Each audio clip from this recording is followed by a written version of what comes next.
Don't let the smooth taste fool you, baby. Welcome to MsMojo, and today we're counting down our picks for the most shocking and the most predictable crownings in the American franchise of RuPaul's Drag Race. Yes, there are spoilers.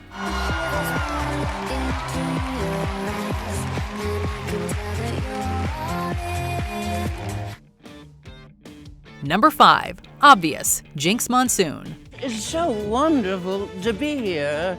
It's wonderful to be anywhere, really. Yes. You know, I've been dead for quite some time. 8 previous winners returned to compete in the 7th All-Stars edition. Jinkx Monsoon was the underdog on her original season. Throughout Season 5, her struggles with her makeup and honing her drag aesthetic added some suspense to her eventual win. But nearly a decade afterward, she showed why she's one of the franchise's most well-rounded queens. From the start, Jinkx's talents for comedy, music, and acting made her unstoppable. Trinity, my goodness, so kind and compassionate and caring. She even let her last boyfriend down easy. She said, let's just be cousins.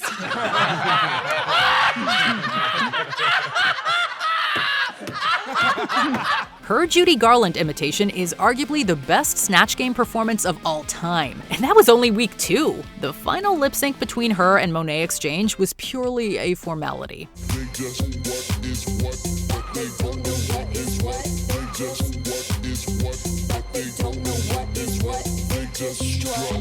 Her track record made her the obvious choice. Number 5. Surprising, Trixie Mattel. We've lost our clear frontrunner, so now the rest of us are like, oh my gosh, the likelihood of me winning has just skyrocketed. This is like your pretty friends not going to prom, and now you're like... Winning Drag Race is almost a footnote for this cosmetics guru, YouTuber, musician, and TV star in her own right. Trixie Mattel might seem like an obvious winner on paper, but given the track records on All-Stars 3, she was looking like a safer bet for 3rd or 4th place. Ben de la Creme dominated the season like few queens before her. Then, the gag of the century happened. Ben eliminated herself midway through. I'm going home. What? What did she just say? Did she just say her own name? Then, the second biggest gag of the century happened. To decide who will be the top 2 All-Stars of the season. RuPaul introduced a jury twist that saw new frontrunner Shangela knocked out of the finals, leaving Trixie and Kennedy Davenport to vie for the crown. I've proven that you can have a bad day and then go on to have so many good days.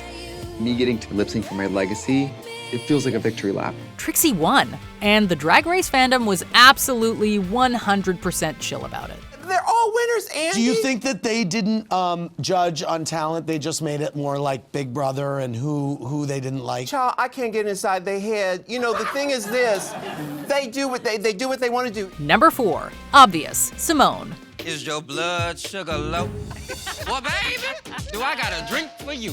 It's called Sweet Tooth, made to make you go from uptight to just right, baby. Is your blood sugar low? Anyone who was watching this first post-COVID season live could tell you 2 things. It was so long, and Simone was going to win. Gottmik and Candy Muse gave her a run for her money, but Candy's inconsistent track record and mixed respectable showing did not hold a candle to Simone's 4 challenge wins. Correction, I own 51% of the flag victory. And the only reason I came back is to shut it down.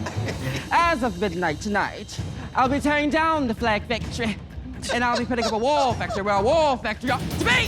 Whether the season's winner would be determined by track record or a lip-sync smackdown for the crown, Simone had it in the bag. Her lip-sync game was just as unbeatable as her runways, acting, and comedy chops. Personified in a black angelic being. And as I turn around, you see on the back, there are 2 bullet holes. And I put my hands up, don't shoot.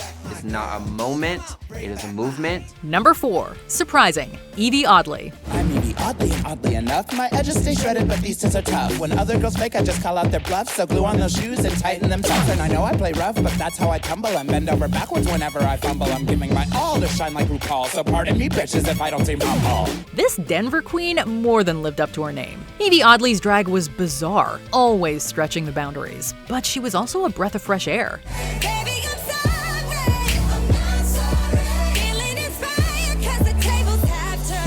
Compared to some of the recent winners, she lacked a certain level of polish and diplomacy. She was messy and edgy and confrontational. Eevie was never afraid to do something daring on the runway or let her fellow competitors have it in Untucked. Silky, I'm a little pissy that you tried to throw me under the bus because I'm quote unquote injured. When I finished our routine with my sprained ankle doing shit you could not dream of. She reminded us of old school Drag Race in a lot of ways. Despite being in the bottom twice, runner-up Brooklyn Heights was the more likely winner of season 11.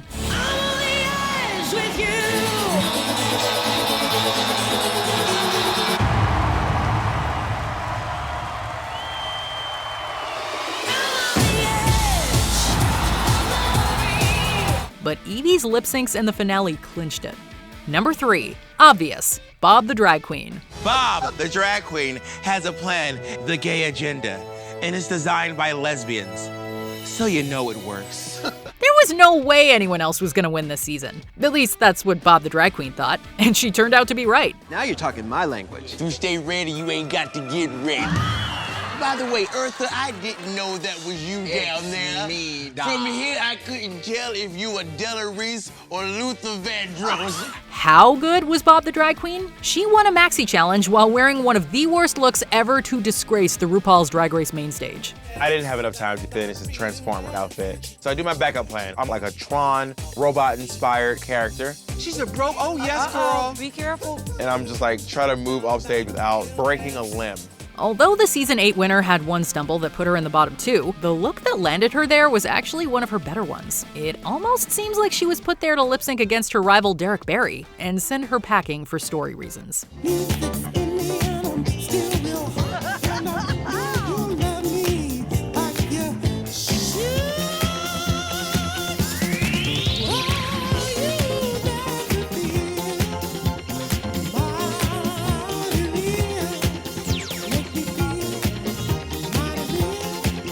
Number 3, surprising, Jaida Essence Hall. That's a question. Yeah, and what's the answer? Look over there! Where? Jada's win was a huge surprise, and not just because it was the first crowning held over Zoom. Airing as the COVID-19 pandemic ramped up, the 12th season sticks out like a sore thumb. It's not the winner's fault. The Sherry Pie scandal and her subsequent disqualification ripped a hole in the season's narrative. But even after losing one of its finalists, the season seemed all sewn up by the time we got to the virtual finale. Fans definitely expected Gigi Good's 4 challenge wins to translate to a first-place finish. Drag Race does a presidential episode, which I love. It was on the season Sharon won, on the season I won, and on the season Gigi's gonna win. They've done But Jada came alive in the last half, winning 2 challenges in a row. RuPaul crowned her after a fantastic virtual lip sync to Destiny's Child's Survivor. Wishing you the best, pray that you are blessed, no success, no stress, and lots of happiness. Number 2, obvious, Sasha Colby. It is Sasha Colby! Period.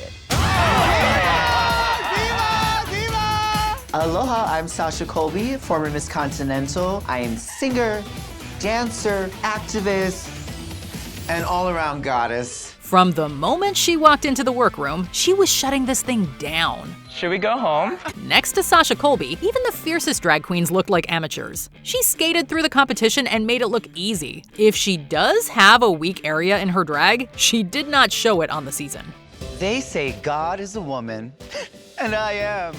And I'm also a drag queen, and your personal guide to life's ultimate after party. After a while, it was almost ridiculous how high she sailed above the rest of her competitors. Mistress Isabel Brooks had it right when she called season 15 the Sasha Colby meet and greet. Even RuPaul was fangirling for her at one point. I'm amazed by you. I'm queen of drag. I'm amazed by you. Number 2, surprising, Willow Pill. Who can say where the road goes, where the day flows, only time. And If you told us the winner of this season was the first person to pull the crown out of a chocolate bar wrapper, we might believe you. It's chocolate. Season 14 was long, introduced a very weird Willy Wonka-inspired twist, and had a crowded 5-queen finale. Shantae, you stay. Congratulations.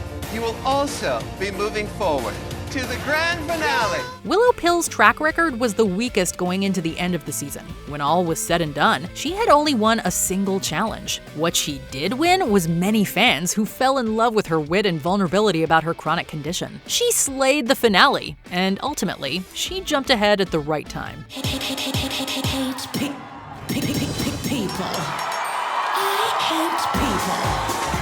Number 1. Obvious. Bianca Del Rio. Who's helping you out? Well, they're all helping me out by being horrible and making me look better. She didn't suffer fools, and she never let them see her sweat. Bianca Del Rio's run on season 6 is the very model of a Drag Race steamroll. This New York comedy queen played to her strengths. Did you forget you were coming to court today dressed like that? You look like a damn roll of Scotch tape. Well, I thought it was... You don't piss on my leg and tell me it's raining. She constantly generated memes and insults at an alarming rate. Let me ask you a very fair question. What do you do successfully? Quickly.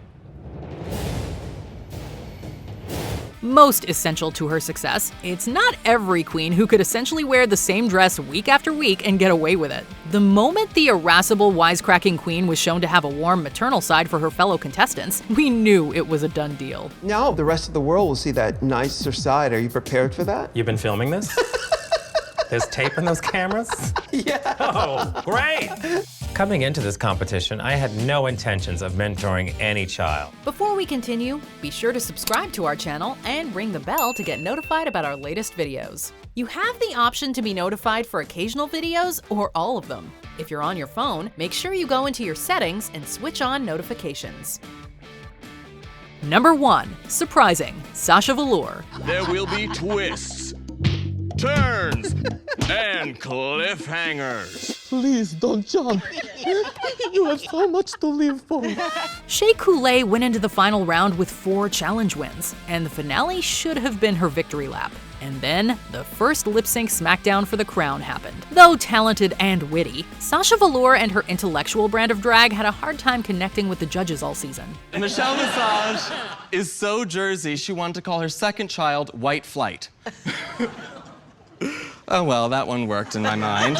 She all but stole the win out from under Shea when she pulled the biggest reveal stunt ever. There was no denying it. If this was a lip sync for the crown, she won it hands down. She went on to battle Peppermint and win the whole season. It remains the most unexpected come-from-behind victory in the show's history. You're the one that's upset. I'm not upset. Do I look upset too? Which Drag Race winner surprised you the most? Tell us in the comments. Well, then why did I waste my time putting on this? Why are you all gagging? I bring it to you every episode.